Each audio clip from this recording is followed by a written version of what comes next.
Big up naar Edrum. Mega dope beat, classic shit.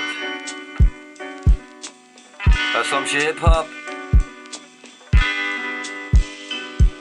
Er is permanente camerabewaking. De wereld is een overdekte sticht. Dat kan met CPR-staking. Proberen te jongleren met planeten. Want er zijn te vele vallende sterren die niet weten te balanceren. Dus ze laten wat te wijzen over. Ik zie onverbiddelijk in het oordeel dat ik vuil schiffen vuil vult. Is innerlijke zelfhulp voor om te gaan met de hedendaagse stand van zaken.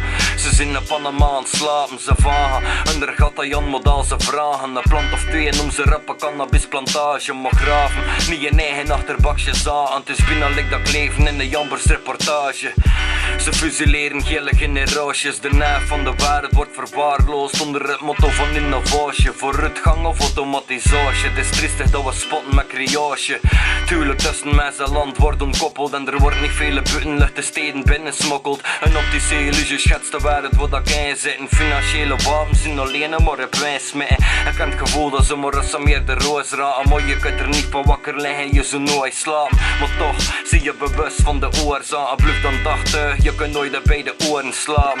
Sleep is the cousin of doodgaan. Dus leg je laatste loodjes voordat je laat het je lood slaan. Stek je vuisten in de lucht dat je ook op het schip staat. En niet jouw wal te rusten, te berusten in de misdaad. Kun geen ooglat meer aan doen, de ster. De piraterie wordt vlot in het legaal systeem verwerkt. En geen naam die er naar kruidt. Kien is zonder kop, wat we pitten alles dat voor onze neuzen wordt gedropt. Hij stemmen wordt verheft en al is er sprake. Is de zonderling dit de groep mist goed verschil te maken. Echo's in de verte die binnen de stilte raken. Sterven uit de soundtrack van onze kille dagen.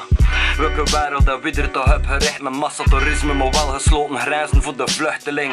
Ook de beelden van een Syriaan heb gevist, besefte ik. Scherven brengt al lange geen geluk niet mee.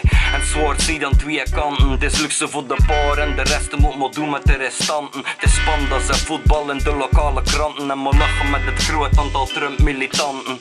En het is lachen omdat schreeuwen nog veel te laten komt. Het is bouwen aan de top terwijl dat zestal aan de basis komt. Het is staren naar een glazen plafond dat niet gekust is. We zien niet echt weg, maar we weten dat het niet juist zit.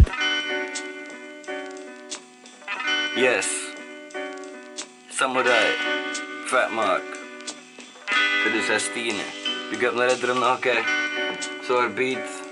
Big up naar all them MC's die gedropt hebben. Hip hop is flourishing, motherfuckers.